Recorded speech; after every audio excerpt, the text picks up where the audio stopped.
You're watching Alabama's WVUA News at 10. And thanks for joining us tonight, everyone. I'm John Huddleston. We begin this evening with severe weather and how it rocked central Alabama early Monday morning. And while it's certainly not our intention to scare anyone tonight, there is a chance that we could see more violent weather as we get into the spring months. Currently, we are in the midst of the weather phenomenon La Nina. WVUA's Travis Leader tells us exactly what the phenomenon is and how you should prepare for it. La Nina is when we have colder than normal water in the center of the Pacific Ocean. And right now we have a weak to moderate La Nina out in the Pacific. And why is that important to Tuscaloosa residents? Well, La Nina plays a large role in how volatile our severe weather season actually is. It should be a factor this spring. Whether or not it is going to be as strong as last year, it'd be really hard for us to get as much tornado activity as we had last year. And because of the heightened risk of future severe weather events, it is important to be prepared by having a NOAA weather radio. Thunderstorms and heavy rain showers will be spread. A NOAA weather radio is a great tool, and again, you can use those on your smartphone. There's plenty of apps out there that are available. But after the Tuscaloosa tornado hit, communication was limited on mobile devices. Dr. Sankbile says it's okay to stick with the tried and true technology. Sometimes communications are disrupted, and if you can't get a signal on your mobile device, then a traditional weather radio can be very, very useful.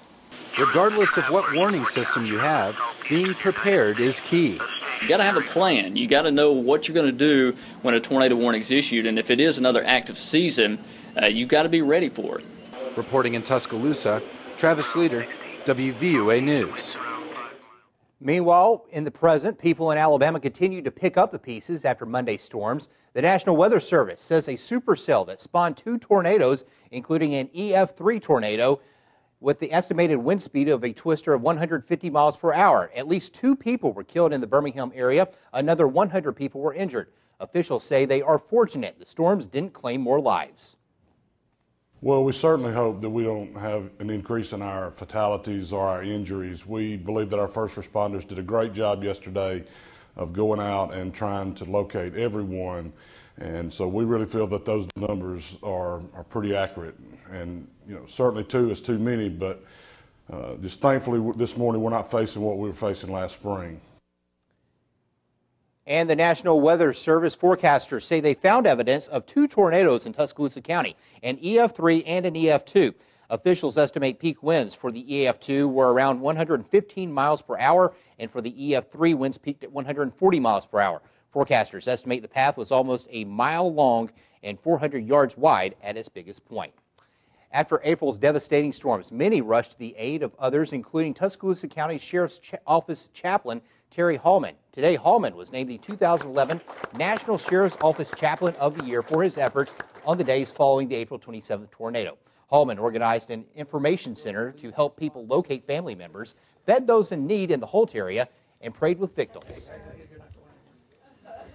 This award, it really is a surprise that I would even be nominated for this, because I'm sure there's chaplains all over the United States that deserve this award a whole lot more than I do. Congratulations to him. Nearly 9 months after the tornadoes, Chaplain Hallman still conducts post-stress debriefings and counseling sessions for the Tuscaloosa County Sheriff's deputies and the victims of April's storms.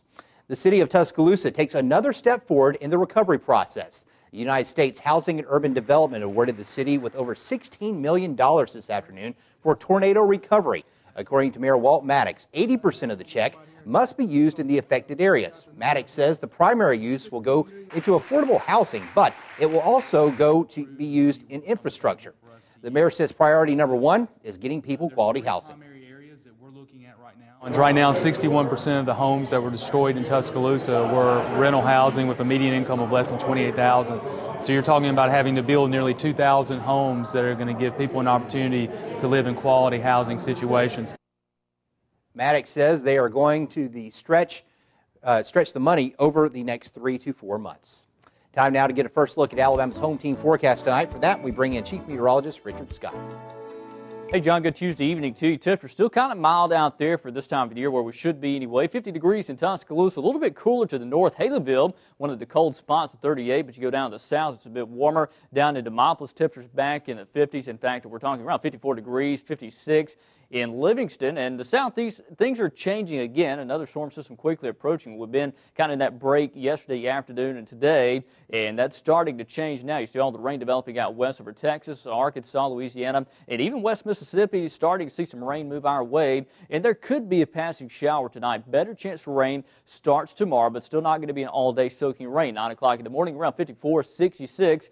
At the lunchtime hour, 71 tomorrow afternoon at 3 o'clock. But what about the rest of the forecast, and when will the heavy rain return? Your forecast is coming up. The stakes have never been higher for President Obama in his third and potentially final State of the Union address. He spoke directly to his critics who pinned the country's current economic problems on his administration. The president says he has a plan to restore the American dream. Sandra Endo reports from Washington. Mr. Speaker, the President of the United States. As President Barack Obama walked up to give his State of the Union address, he stopped to greet Congresswoman Gabrielle Giffords. The lawmaker will be resigning from Congress this week to focus on recovering from a gunshot wound to the head. When he took center stage, the president began his address with a milestone. For the first time in 9 years, there are no Americans fighting in Iraq. Laying out an aggressive policy agenda for the final year of his term, the president made his #1 priority clear: the economy.